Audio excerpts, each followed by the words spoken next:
이걸로 이거. 네네. 예, 괜찮습니다. 옆에다 놓을게요. 그 지금 마스크를 제가 써서 혹시 제 얼굴 기억하고 계신 분들 있으시죠? 예, 선정될 때 총괄 코디네이터로 해서 이제 선정이 되는데 이제 큰 우리 못했다고 할 수는 없고 이걸 이제 총괄적으로 관리하면서 됐는데 오늘은 이제 그 모든 일이 이제 단계가 있지 않습니까? 1단계가 사실은 제일 어렵죠. 모든 거 운전면허 마찬가지로 운전면허 비율을 잘하는데 따는 게 어렵죠. 그 다음에 이제 주행 연습하는 건 좀 쉽고 그 다음부터 막 날아다니죠. 맞습니다. 그 1단계를 지났습니다. 사실은 그래서 이 실제적으로 본 사업이 어떻게 보면 적지 않은 돈이 투입되는 사업이거든요. 그 사업이 시작되는 시점이다라고 말씀드릴 수가 있어서 저는 오늘 어떤 말씀을 드리려고 하냐면 아마 그 활성화계 하면서 이제 도시재생대학을 많이 했죠. 많이 하면서 아주 귀에 못이 박히도록 많이 들은 얘기들이 있으실 거예요.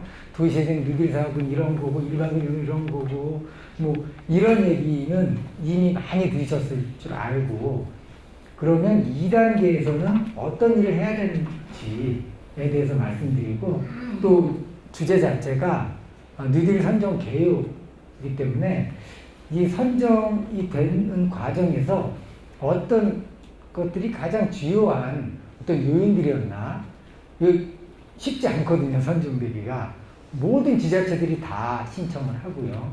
거기에 굉장히 엄격한 이런 지표들이 있고 그 지표들이 만족이 되고 그래서 중앙정부까지 올라가서 이 심사를 거쳐야 이제 되는 건데 그 과정에서 이제 했던 일을 아주 간략하게 물론 이제 뒤에 보면 모든 그 도시재생이 선정되기 위해서는 이 단계가 있습니다. 그 단계는 근데 이게 틀이 있는 거고 틀에 박힌 거기 때문에 그건 간략하게 설명을 드리고 이 송악동 이 도시재생 뉴딜 사업이 선정된 가장 큰 요인들만 말씀을 먼저 드리고 그리고 이제 개요에 대해서 간략하게 말씀드리고 그리고 뒤에 부분은 이런 얘기가 있죠. 도시재생 사업 강의되면서 많이 들으셨을 텐데 남도 아니고 나도 아니고 우리라는 개념 이 개념을 바탕으로 해서 도시재생이 만들어졌고요. 그래서 우리라는 개념이 바탕이 되지 않으면 사업이 진척이 되지가 않습니다. 그런데 우리라고 하면 어떻게 보면 가족이 제일 가까운 우리인데 뭐 생각이 다 똑같나요? 그렇지 않아요. 어떨 때 보면 뭐 남보다 못할 정도로 막 싸울 때도 있고 그렇습니다. 그러면 제일 중요한 게 싸워서 안 봐 뭐 끝이야 이게 아니죠. 어떻게든 그 가정이나 어떤 공동체를 잘 운영시켜 나가는 게 굉장히 중요하지 않습니까?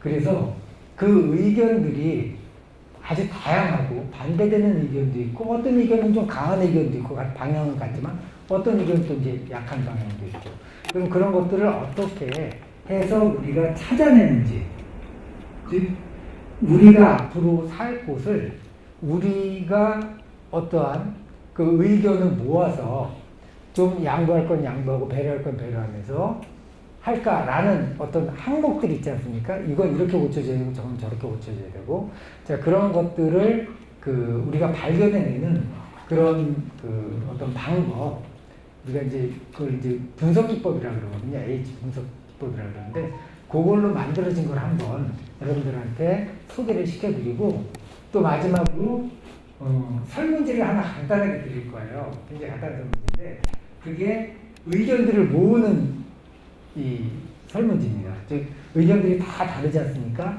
그러면 그 다른 의견들을 전부 다 모아서 그것을 이제 기법으로 분석을 하면 여기에 계신 분들은 이 공동체는 여러 가지 의견이 있는데 이 의견이 가장 우세했다. 가장 선호도가 높았다. 두 번째로 어떤 게 가장 중요하고 고쳐져야 된다고 생각한다. 라는 이러한 결론이 나오게 되거든요. 그래서 그 설문을 하게 되고 그 설문은 이제 여기서는 분석을 못하고, 제 학교 갖고 가서 이제 분석을 하고 이제 보내드리든지 아니면 나중에 그것을 설명할 기회가 있으면 또 설명을 한번 해드리도록 하겠습니다.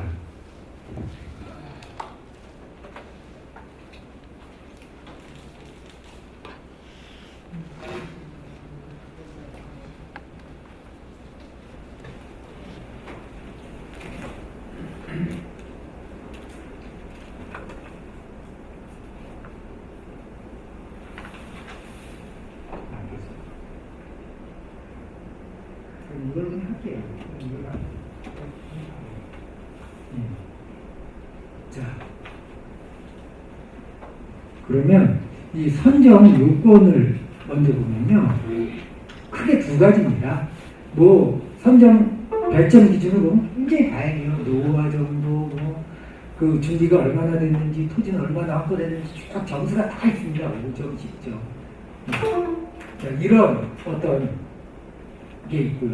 이거 우리가 정량평가라고 그러고, 또 정성평가라고 해서 이제 심사위원들의 재량권이거든요. 이 정량평가는 심사위원 재량권이 없어요. 그냥 이미 점수로 나와 있기 때문에. 그런데 중요한 건 점수들은 대부분 많이 맞춰놓는데 정성적으로 이 지역이 얼마나 도시대응이 필요하고, 그리고 선정이 되면 정말 같이 모여서 잘 할 수 있는지 이걸 판단하는 거거든요. 그래서 크게 두 가지로 나뉘는데, 첫 번째, 제가 이 심사를 이제 그때 왔지 않습니까? 국토부에서 내려오고 쭉 내려왔죠. 그래서 이 건물이죠. 이 건물 제일 큰 그 홀에서 우리가 여기였던가요? 맞습니다. 여기에서 와서 이제 심사를 봤는데, 발표를 인사를 봤는데, 이제 저희는 아무래도 다 이제 연결이 되어 있고 아는 분들이 많죠. 심사위원들이 내가도. 이제 뭐라고 얘기하냐면, 뭐 인해전술하는 것도 아니고, 이렇게들 꽉 많이 오셔가지고 부담스럽다 이러시는 거예요. 이거 떨어지면 나한테 그냥 가만히 안 계실 것 같은데, 이런 얘기들을 제가 들었습니다. 그리고 우리가 이제 그 심사할 때 여러 군데 돌아다녔잖아요. 돌아다녔는데 주민분들이 많이 같이 오셨어요, 그때. 그러다 보니까 그분들이 어떤 느낌을 받았냐면, 물론 어디는 더 오는 경우도 있고 하지만 평균적으로 봐서 훨씬 더 많은 인원들이 적극적으로 참여한다라는 걸 그분들이 인식을 했어요. 그리고 우리가 질의하고 응답 시간에 주민분들이, 여러분들이 질문하시고, 그리고 꼭 되게 해달라고, 그 협박 아닌 그 부탁, 제가 그런 것들을 하면서 그분들이 뭘 느꼈냐면, 이 성악동은 일단 선정되면 잘 되겠구나, 라는 걸 느꼈습니다. 이제 저도 버스 타고 그분들이랑 같이 다녔는데, 그분들하고 얘기해 보니까, 열이 하나만은 뭐 다른 데 못지 않네요, 라는 이런 얘기를 해서, 사실은 도시재생은 많이 얘기 들으셨겠지만, 우리가 함께 우리가 원하는 곳을 만드는 이런 굉장히 단순한 목적을 가지고 있는데, 그 목적의 가장 큰 바탕인 그 열의가 있다, 또 같이 하려는 그런 생각들이 굉장히 높다라고 판단을 해서 그 선정되는 그 가장 중요한 요인이 됐다. 즉 주민 참여와 그 열의가 첫 번째였고, 두 번째가 아까 말씀드렸듯이 이 정성적인 판단하고 함께 정량적인 판단, 즉 뭐 준비가 돼 있어야죠, 그렇죠? 뭐 주민들이 그냥 무조건 할래요라고 해서 이렇게 되면 도시재생하려면 이런 시설도 있어야 되고 이런 일들도 수행돼야 되는데, 그게 안 되면 여기만 가지고는 할 수가 없죠. 그래서 이 지표들을, 각 항목들을 만들었는데, 이건 누가 만들었냐면, 물론 이제 저희 팀하고 같이 그 도시재생과가 있죠. 도시재생과. 지금 도시재생과에서 늘 연락받으시죠? 도시재생지원센터하고. 이 도시재생과에서 무척 오래 열심히 일을 했습니다. 그래서 예를 들면 공물을 누가 똑같이 100시간 한다고 해가지고 성적이 똑같이 나올까요? 아니죠. 포인트 찍는 학생은 점수가 잘 나오고 포인트 못 찍는 학생은 똑같이 100시간을 공부를 해도 성적이 낮거든요. 그래서 여기서 그걸 잘했습니다. 저기 익산시 도시재생과에서는 뭐냐, 선정이 되려면 일단 포인트 찍어야지. 그러니까 똑같이 주어진 이런 100시간을 가지고 어느 지방자치단체는 포인트 못 잡고 저쪽으로 가고 그러면 선정이 안 되고, 여기는 100시간인데 뭘 잘 맥을 해버리냐면, 정성은 우리가 충분할 것 같으니까 정량을 그러니까 최대한 맞추자라고 해서 핵심적인 일들만 주로 했고, 그러한 과정에서 워낙 많은 경쟁이 있다 보니까 차별화를 시켜야 되고, 이제는 산학 협력이 필요하고요. 따로따로가 아니라 같이 융합하는 시대죠. 그러다 보니까 아마 전국에서 처음일 거예요. 이렇게 6개 기관이 함께 모여서 이 사업을 진행을 한다라고 하는 계획을 만들었습니다. 그래서 익산시, 그리고 NH, 그리고 한국국토정보공사, 그리고 농업기술시용화재단, 거기다가 전주대학교, 그리고 원광대학교, 이렇게 6개가 같이 합해서 우리는 이 사업을 이끌어 나간다.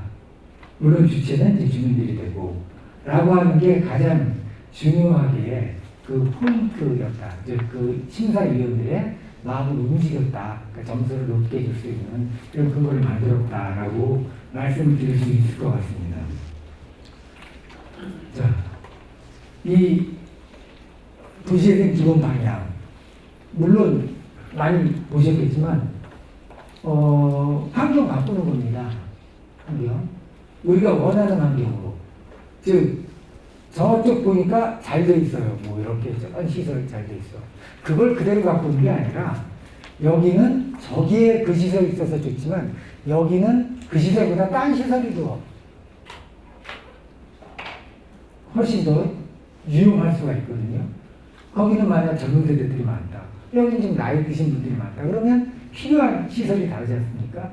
자, 그러한 것들을 이제 만들어 나가는 이런 과정이고요. 좀 구체적인 얘기는 제가 이미 다 알고 계실 것 같아서 말씀을 안 드리고, 저는 이 송악동의 총각 코디네이터를 맡으면서 제 기분이 좋았다라고 할까요? 아니면 여기 참 괜찮네? 해볼만 하네? 라고 생각이 들었는데, 그 이유는 뭐냐면 뒷페이지에 나오지만 지금 여기는 일반 근린형으로 선정이 됐거든요. 일반 근린형으로. 즉 주거지하고 일부 상업지역 조금인데 거기를 활성화시키자라고 했는데, 아마 뒤에서 보시면 알겠지만 일반 근린형에서 경제 활성화로 지역으로 갈 수 있는 확률이 아주 높은 곳입니다. 여기가. 즉 일반적으로 일반 근린형이라 그러면 그 사고 나면 끝이에요. 건물 지어지고 뭐 좀 그 주거환경 개선되고 그러고 끝이거든요. 대부분. 그런데 여기는 뭐냐면 이 익산역이라는 KTX 역이라는 이 역세권의 가치를 가지고 있거든요. 지금 이미 계획도 어느 정도 세워져 있고요. 이게 두 개가 같이 겹쳐지면, 저는 아무래도 이제 부동산학과 교수입니다. 그러다 보니까 부동산만 맨날 생각하죠. 뭐 부동산하면 또 가격이죠. 뭐 서울 같은데 부동산 가격이 올라서 난리다 하지만 실제로 그 아파트나 부동산 소유하신 분은 좋아서 난리고, 그걸 소유하고 계시지 못한 분들은 배 아파서 난리고, 뭐 이런 상황들인데, 이건 뭐 어느 나라마다 마찬가지입니다. 우리나라만 있는 건 아니고요. 우리나라 강남 높다 그러죠. 3.4제곱미터당 뭐 1억 된다. 그게 높아 보이죠. 그럼 강남 전체가 다 3.3제곱미터 한 평당 1억일까요? 아닙니다. 그럼 도쿄는 어느 정도 될까요? 도쿄는 우리나라 강남 정도 있지. 1억짜리 있지. 2억입니다. 1억. 프랑스 파리는요 3억 가까이 됩니다. 즉 어느 지역이나 어느 나라나 그런 지역이 있고 그런 것들은 이제 문제를 해결하는 이제 그런 과정이거든요. 자, 제가 이제 말씀드리려고 하는 건 뭐냐면 제가 아무래도 부동산 학기를 전공하다 보니까 일반 그린형이면 여기까지 끝나고 그리고 이 지역은 이런 효과만 있다라는 걸 저희 파악을 하는데 저는 이 성악동을 하면서 뭘 느꼈냐면 거기서 끝날기에는 너무 아까운 곳이다라는 생각이 듭니다. 그래서 여러분들이 적극적으로 참여하시고 그래서 이 사업이 성공을 하고 그리고 성공을 하면서 이 역세권 개발과 같이 연계가 된다면 제 생각은 그렇습니다. 제 생각은 여기 그 부동산 가격도 크게 긍정적으로 영향을 받을 수 있는 그런 가능성이 꽤 높지 않나라고 저는 부동산학적으로 지금 생각을 하고 있고 그래서 제가 종합고대 데이터 하면서 이 일을 이끌어올 때 참 재밌게 했습니다. 재밌게.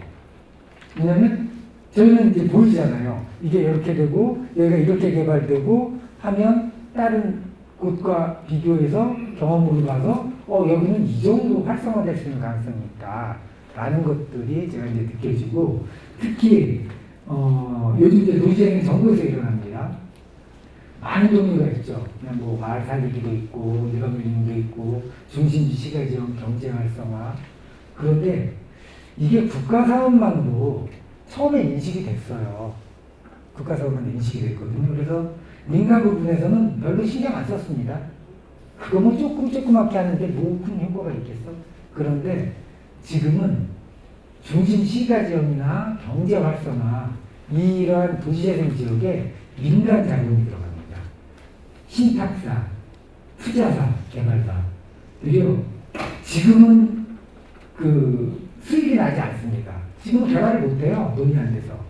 그런데 도시재생이 돼서 기반시설이 갖춰지고 또 그 지역이 경제가 활성화될 수 있는 사람들을 끌어올 수 있는 이런 기반이 만들어진다면 들어오고 있어요. 그래서 각 큰 건설사마다요 지금 도시재생부를 다 만들었습니다.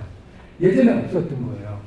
그런데 큰 건설사, 신탁사들이 도시재생부를 만들어가지고 아예 어디 도시재생 지역으로 들어가면 크게 우리가 개발 사업 성공을 할 수 있다. 우리나라 부동산 많이 지었습니다.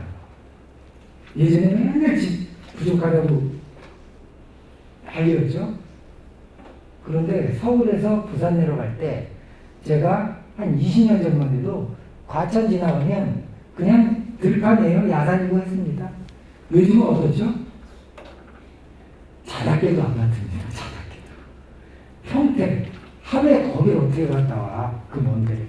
하던 데까지 아파트가 꽉꽉 쌓여있죠. 그 정도로 많이 지어놨습니다. 그러다 보니까 건설사들이 굉장히 힘들어요, 지금. 우리나라가 전 세계에서 1위 하는 게 참 많습니다. 뭐 좋은 걸로만 하면 사람 수당 CCTV 개수가 세계 1위입니다. 사람 수당. 굉장히 안전한 나라예요. 굉장히 안전도시입니다. 그리고 부동산 분야에서는 사람 수당 그 건설사가 제일 많은 나라가 우리나라입니다. 하도 건설을 많이 해댔어요. 자, 그 건설사들이 요즘 이 도시에서는 굉장히 눈여겨보고 있습니다. 왜냐면 여기 우리 사업할 수 있는 일은 빨리 들어오려고. 그래서 저는 이 익산을 그런 가능성이 근데 일반 빌딩은 쳐다보지도 않아요. 왜냐면 어떤 규모로 어떻게 진행되는지 아니까. 하지만 여기는 일반 빌딩에서 굉장히 특이하게 KTX 역사 바로 옆에 있습니다. 역사 옆에. 그래서 역세권 개발이 어떻게 계획되고 추진되느냐에 따라서 이 지역은 일반 빌딩이 아니라 중심 시가 지역 그리고 경제 활성화 지역으로 이렇게 발전할 수 있는 가능성이 충분히 있다라고 말씀드릴 수가 있고요.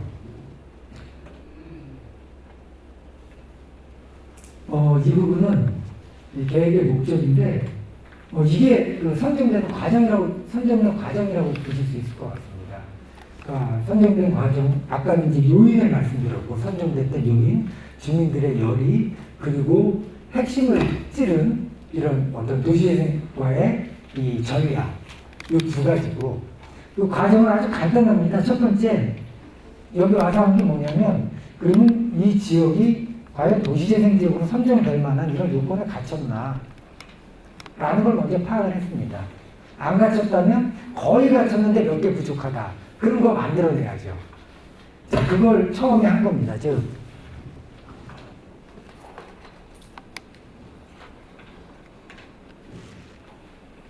이 지역 특성 및 획득 원인에 대한 분석하고 그리고 재생 방향을 먼저 도출했습니다.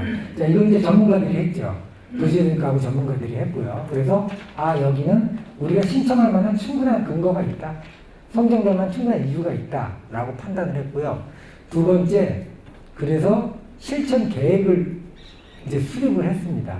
즉, 이 주민분들과 같이 도시재생 계획 여러 번 하셨죠? 하면서 많은 이제 대화도 나누고 여러분들 강의도 들으시고 거기에서 이 지역에 필요한 것들이 뭔지 이런 것들을 전문가하고 우리 주민분들의 의견을 같이 합해서 저희가 계획을 만들었습니다. 계획을. 자, 이렇게 다양한 어떤 계획을 만들었고, 그리고 이제 마지막으로 아까 말씀드렸듯이, 자, 이 계획이 제대로 그 효과를 보기 위해서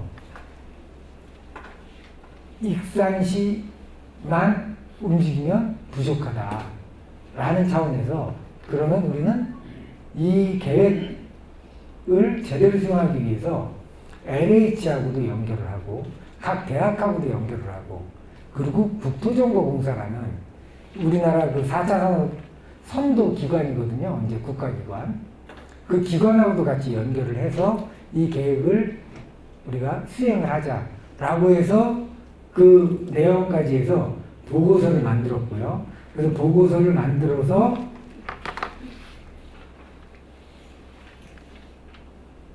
그러니까 이제 이런 어떤 그 날짜대로 해서 주민공청 개최하고 그리고 도시재생 선도지역 공청회까지 하고 자 이런 과정을 거쳐서 결국엔 선정됐다라는 말씀을 드릴 수가 있고 그래서 처음에 이제 선정된 단계는 딱 세 단계.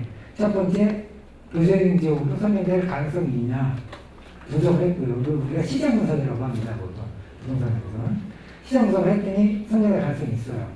자 그러면 주민들하고 우리가 어떻게 합의를 도출해낼 거냐 했더니 참여들을 많이 해주시고 많은 의견을 주셔서 그 내용이 만들어졌습니다.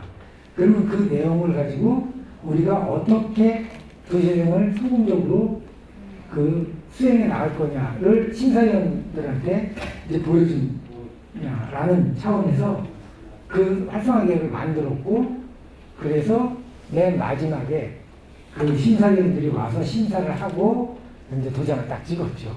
여기는 이제 그 도시재생 뷰딜 사업지역이다라고요. 자, 활성화. 제가 이제 방금 말씀드린 겁니다. 근린 재생형이지만, 경제 활성화. 제일 큰 거죠. 제일 큰 역세권을 포함해서 아주 대단히 지역이 다 그 개발이 되는 이러한 어떤 그 상황으로의 어떤 발전 가능성. 자, 요걸 여러분들이 염두에 두시고 하시면 우리 지역이 저는 그렇게 판단을 합니다. 부동산적으로는 이 지역이 도시재생 사업을 함으로써 우리가 원하는 이러한 환경을 훨씬 더 많이 가질 수 있고 첫 번째. 두 번째 이 지역의 어떤 특수성 다른 일반 근린형하고는 완전히 다른 이런 역세권 바로 옆에 있는 이런 특성에 의해서 이 지역의 가치도 부동산 가치를 포함해서 가치도 올라갈 수 있다라는 이 두 가지를 생각하시고 열심히 참여해 주시면 거기에 따른 보상이 충분히 있지 않을까라는 어떤 생각을 기본적으로 하고 있고요. 자, 여기 사업 방향 여러 개 많습니다. 이거 뭐 여기만 있는 게 아니고요. 다른 지역, 우리나라 지금 수백 곳 하고 있는데 다 이 방향입니다. 그리고 여기서 제일 중요한 게 뭘까요? 여기서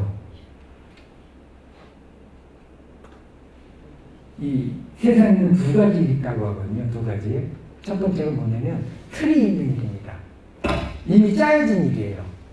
자, 그 일은요. 누가 하더라도 열심히만 하면 결과물이 비슷합니다. 결과물이 비슷해요. 그런데 두 번째는 뭐냐면 틀이 없는 일이에요. 이건 이미 뭐 규정이나 어떤 단계나 이게 있는 게 아니라 그냥 쉽게 얘기하면 아이디어나 이런 거에 의해서 이루어지는 일입니다. 이렇게 틀이 있는 일, 틀이 없는 일이 있거든요. 자, 틀이 있는 일은 방금 말씀드렸듯이 열심히 하는 그 결과물이 비슷합니다. 자, 여기에서 주민협의체 구성이 있죠. 이것 빼고는요, 다 틀이 있는 일입니다. 다 틀이 있어요. 소규모 정비사업, 유인공간. 이미 다른 사람 많이 했어요. 제가 2013년도에 이 전주하고 창원에 테스트베드라고 있습니다. 즉, 시범 지역이에요. 도시재생 사업을 시작하기 전에 시범적으로 두 지역을 해봤거든요. 제가 그때 이제 전주에서 했는데, 그때도 벌써 소규모 정비사업, 유휴공간, 이런 사업들 다 했습니다. 다 해보고, 해봤더니 효과가 꽤 있더라. 아주 좋더라. 그래서 여기에 다 들어오게 된 거거든요. 본 사업에. 자, 다른 것들 다 틀이 있어요. 그런데 틀이 없는 게 딱 뭐냐? 주민협의체입니다. 즉, 다 주민들이 있는데, 그 주민분들이 이 지역의 도시재생을 성공시키기 위해서 어떻게 서로 같이 의견을 조율을 하고 그리고 결론을 도출해내서 사업이 순조롭고 예상보다 더 빠르게 진행돼 나갈 수 있느냐, 이게 가장 큰 관건이다라고 도시재생사업에서는 이미 정립이 됐습니다.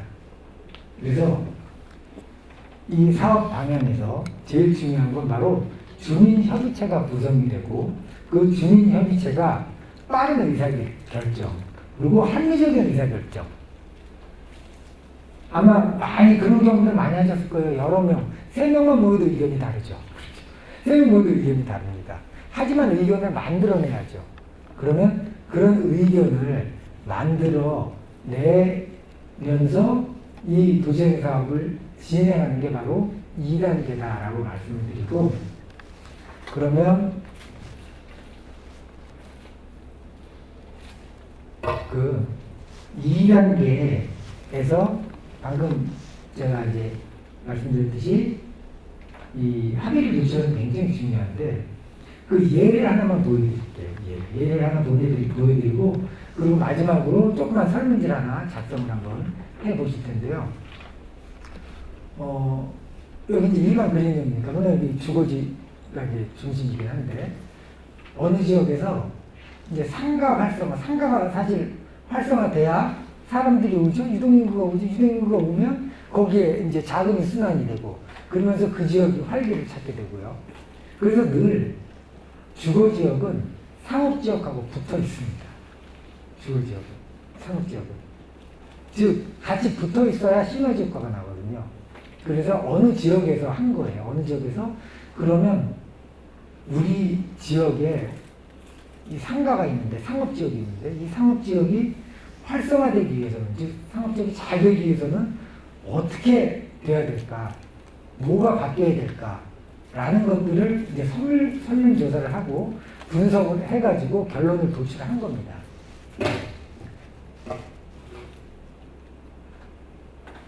자. 예. 죄송합니다.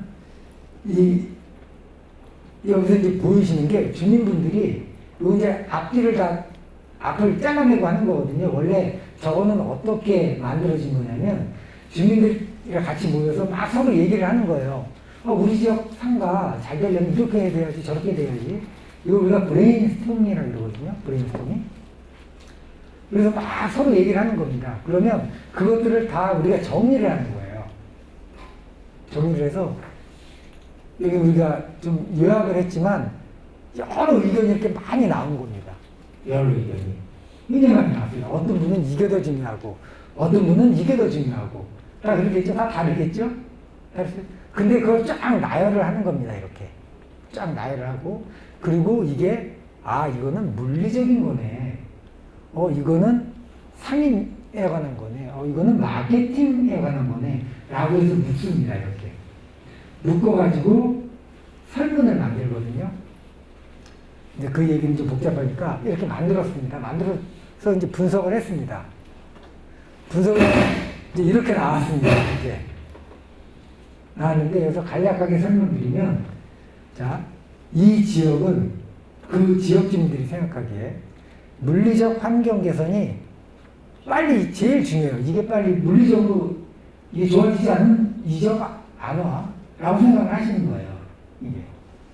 그리고 두 번째로 그 상인들이 좀 상인다워야지, 좀 올마음이 들게, 이 상업 쪽에 올마음이 들게 그분들이 좀 이렇게 여러 가지 활동을 해야지, 그러지 않으면 오겠냐라는 거예요. 그리고 세 번째로 마케팅 좀 하고, 우리가 그 지역에 어떤 일이 있고 어떤 상품을 팔고 어떤 그 판촉 행사를 하고 이러한 것들을 알아야 우리가 가지, 그런 것들도 모르는데 우리가 어떻게 가겠냐라는 거고, 이제 마지막으로는 뭐 문화 이벤트 이런 것들 여기저기서 많이 하는데 우리 지역은 뭐 그건 큰 효과가 없을 것 같다, 이런 식으로 이제 결과가 나오게 됩니다. 그 뒤에부터는 쭉 각각의 한번 요거 하나만 볼까요? 물리적 환경 개선이 아까 제일 중요하게 나왔죠. 중요하게 나왔는데 그 중에서도 더 중요한 게 뭐냐 봤더니,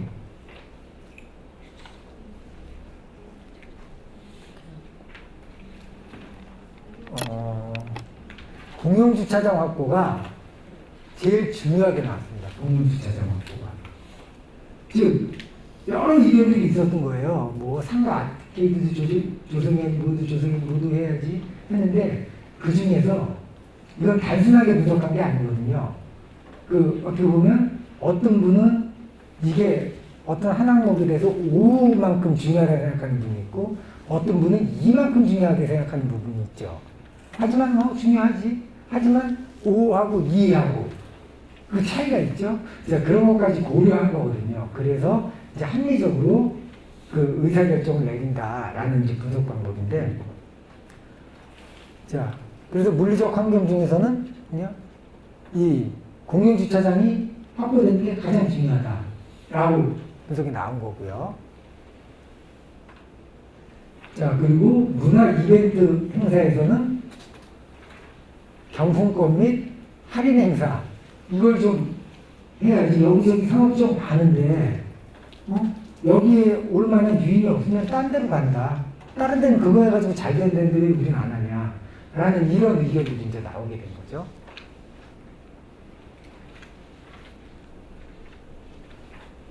자, 상인 역량 강화, 이것도 중요하게 나왔거든요. 아까. 그러면 상인 역량 강화시키기 위해서는 뭐가 필요하냐 봤더니 경영 컨설팅이 필요한 거예요. 자, 익산보다 조금 작은 곳이었거든요. 즉, 이 지역의 상업지역은 보니까 이 상인분들이 장사 잘 못하시는 것 같아요. 이 지역분들이 그렇게 느낀 거예요. 이 지역분들이. 여기는 좀 이렇게만 하면 고객들이 더 많이 올 것 같은데 상인들이 그걸 못하네? 제대로 물건 못 파네? 여긴 이게 가장 큰 문제다 라는 결론이 여기서 이제 나오게 되는 거죠. 자, 뒤에 부분은 이제 유사한 부분이니까 넘어가고요. 제가 왜 이 부분을 말씀드리고 설문, 다른 데서 한걸 분석 결과를 갖고 왔냐면 뭐냐면, 저도 이제 도시에서 여기저기 해보고 많이 얘기 들어보고 해보면 어떤 그 문제점이 있냐면, 각 지역마다 다릅니다. 지역마다 다 달라요. 뭐 전주, 익산, 군산도 있죠, 정읍도 있죠, 순창도 있죠, 서울도 있죠, 경기권도 있고. 그런데 그 특성이 다 다른데, 만약 이걸 외부 전문가 손에 맡기면 어떻게 될까요? 도시재생이 이루어져야 되는 그 필요성이거든요. 만약 외부 전문가들이 여기 와서 도시재생을 한다. 라고 하면 어떻게 될까요? 자기들이 예전에 해봤더니 효과가 있더라 라는 거 그냥 갖고 오는 거예요. 그렇죠? 근데 거기랑 여기는 다른 거예요. 다릅니다. 어떨 때는 뭐까지 다르냐면 나이대나 직업별로도 다 비슷한데 생각이 다르세요. 그렇게 멀리 떨어진 지역도 아닌데 필요한 게 다르세요. 그래서 이 도시에서 가장 중요한 건 뭐냐면 우리라는 개념에서 내가 앞으로 쭉 같이 또 살 공간, 같이 살아갈 이런 분들과 같이 어우러지는 이런 것을 만든다는 이런 생각을 가지시고 결국엔 우리가 만든다. 근데 여기서 가장 주의해야 될 게 뭐냐? 내가 만든다. 생각을 하시면 참 힘들어집니다. 우리가 만든다. 라는 어떤 방식을 가지시고 각 계획들이 있거든요. 각 계획들. 이제 이미 짜져 있어요. 지금은 뭘 하시냐면 2단계부터는 계획은 짜져 있지만 이 계획을 우리가 검토하고 이렇게 해봤을 때 이 계획에다가 이렇게 하면 좋겠다. 이렇게 하면 또 더 효과가 있겠다라는 소프트웨어라고 그러죠. 소프트웨어를 넣으시는 작업을 하시면 됩니다. 그러기 위해서는 주민분들의 의견이 가장 중요하시고요. 그래서 이러한 방법들을 나중에 한번 더 이제 알려드리도록 하고요. 그래서 오늘은 마지막으로 제가 그 설명을 하나씩 나눠드릴게요. 이거랑 이제 똑같은 설명이거든요. 그러면 한번 여러분들께서 이거는 그래서 샘플로 해드리는 거고 만약 나중에 본 궤도에 오르면 여러분들 의견을 한번 모아서 저걸 만드는 겁니다. 진짜 필요한 게 뭔지 우리가 필요한 게 그래서 지금 이제 설문지 보시면 각 이제 5개가 있죠. 거기 보면 각 항목들이 있을 겁니다. 각 항목에서 가장 중요하다고 생각하는 거에다가 1을 해주세요. 그리고 두 번째 중요한 거 2, 세 번째 중요한 거 3. 4개, 5개 정도 있거든요. 그러면 제일 처음 건 4개인데 제일 중요한 건 하여간 1번, 두 번째 2번 이렇게 해서 쭉 한번 정리 좀 해주시죠. 네.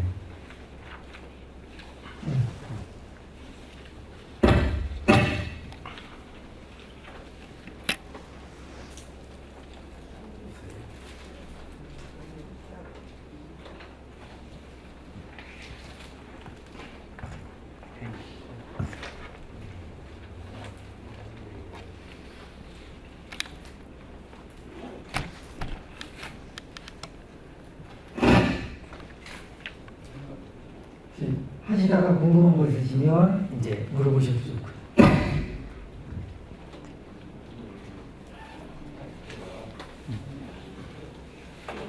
자, 여기를 꼭 이 지역만, 여기 일반 들리면 이것만이 아니라 내가 익산시에 살고 있는데 내가 자주 가는 상업시설 있잖아요. 상업지역. 그걸 대상으로 하셔도 됩니다. 예.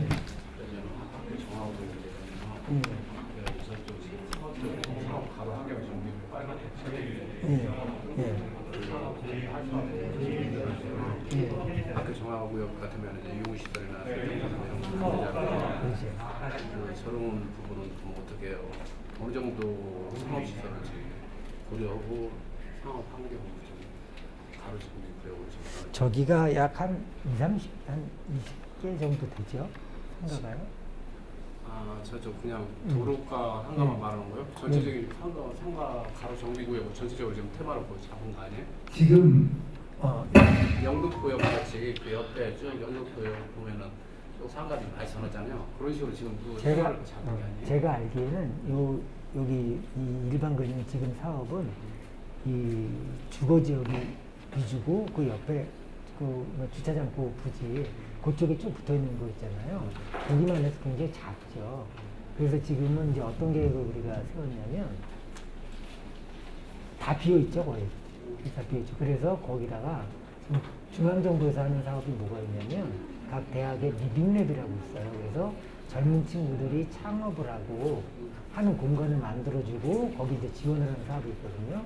그래서 그 그걸 지금 연계시키는 게 거기 이제 사업에 들어가 있고, 상업 같은 경우는 결국에는 여기에서 이루어지는 게 아니라 대규모 상업은 이 익산 역세권이 개발이 되면서 거기에 같이 들어가야 되는 거다라고 생각을 합니다. 미국이나 숙박 이런 거 부분은 들어갈 수가 없는 것이고 들어가야 들어갈 수 없는 거기는? 것이고 또 학생들을 상대로는 소규모 안에 상업적 정도는 들어온다.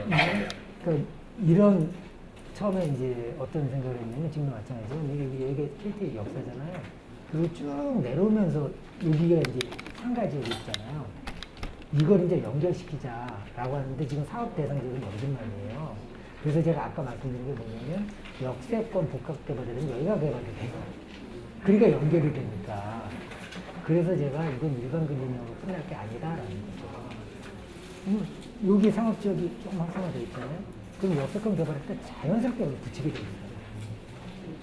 사진의 제약을 전부 상으로 생겼잖아요. 그렇죠. 그래서 제가 보기엔 또 역세권 개발이 조만간에 이루어집니다. 이 지금 지역 균형 개발해가지고 이 정부가 뭐 공공지원 사람들 난리 났습니다. 야, 애들 다 서울에 공부하는데 우리가 뭐 어떻게 하는 거냐. 근데 지금 다 내려오고 있거든요. 그래서 기회가 좋죠. 여기가 다른 지역은 연계시킬 수가 없어요. 뭐 섬처럼 딱 띄어져가지고 150억 들어가 봐야 교육시키는데 100억 들어가고 뭐 건물 도서관 조그만 거 뭐 이런 거 몇 개 지어놓고 끝이에요. 그러면 뭐 하면 되냐. 그래서 제가 여기서 일할 때 열심히 재미있게 한 거죠. 야, 이렇게 커질 수 있는 거죠.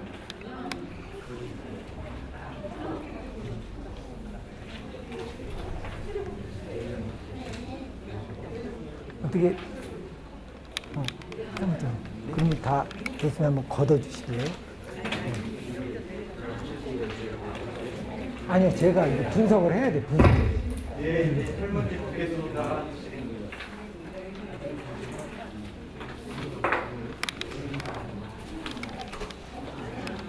이게 설명되니까 좋으시죠? 선정 안 된 지역 훨씬 많습니다. 진짜 공무원분들, 주민분들이 열심히 했는데 선정 안 된 데가 선정된 데보다 3배가 더 많습니다. 올해도 지금 열심히 땀을 흘리고 있죠. 그래서 마지막 심사위원들이 와서 여기서 할 때 아까도 말씀드렸듯이 인상이 아주 깊었습니다. 인상이 좋았어요. 굉장히 연의들이 있으시구나 라는 느낌을 그분들이 많이 받아서 그때 당시 여기가 꽉 찼죠. 그래가지고 못 들어오셔가지고 여기 서 계시기도 하셨어요. 그게 제가 보기에는 그분들 마음을 움직이는데 왜냐면 다른 데하고 점수가 이렇게 크게 차이가 나지 않거든요. 다른 데도 그 정량 맞추려고 열심히 노력을 하니까. 그런데 여기서 과장님이 아주 적극적으로 설명을 하시고 또 주민분들이 많이 참여하셔서 막 의견 얘기하고 이러다 보니까 저도 이제 그런 심사 보고 하는데 심사위원들이 좀 놀란 거예요. 지금 보통 다른 데 보면 별로 얘기를 주민들이 잘 안 하거든요. 여기는 좀 적극적으로 했고 그래서 그분들이 그 당시에 굉장히 부드러웠어요. 여러분들 그걸 잘 모르시지만 여기서 막 질문하고 그랬잖아요. 심사위원들이. 다른 데가 굉장히 싸납게 경우가 많거든요. 뭐 이래가지고 되겠어요? 이거 안 되면 이것도 못한 이런 식으로 굉장히 강하게 하는 경우가 많거든요. 근데 여기서는 아주 많이 부드러웠습니다. 왜냐면 주민분들이 먼저 치고 나와서 부드러웠다는 그런 어떤 그 선정 뒷얘기를 제가 말씀드릴 수 있을 것 같고, 저도 영상 8, 9개월 정말 코디네이터 하면서 여러분들과 같이 뵙기도 하고, 계획도 같이 만들고, 또 심사하면서 같이 제가 설명도 하고, 위원들하고 같이 얘기도 하고, 그래서 좋은 기억이 있는데, 또 이렇게 선정이 됐고, 또 선정이 돼서 또 첫 시간에 저를 불러주셔서 이런 얘기를 여러분들과 같이 나눌 수 있게 돼서 참 감사하게 생각을 하고요. 또 이 성악동 아까 말씀드렸듯이 발전 가능성이 아주 높은 특히 부동산학적으로 이런 지역이기 때문에 이 주민 협의체를 구성하셔서 제일 중요한 우리라는 이런 개념을 가지고 같이 끌고 나간다라고 하는 이런 그 방향성을 가지고 이 도시재생을 추진하시면 저희 송악동 도시재생 유닛하고는 크게 될 거다라고 굳게 믿고 있고요. 그리고 오늘 이렇게 첫 시간 들어주셔서 그래서 마지막으로 감사드리고 또 다음에 뵐 기회 있으면 열심히 준비해서 와서 같이 뵙도록 하겠습니다. 예, 감사합니다.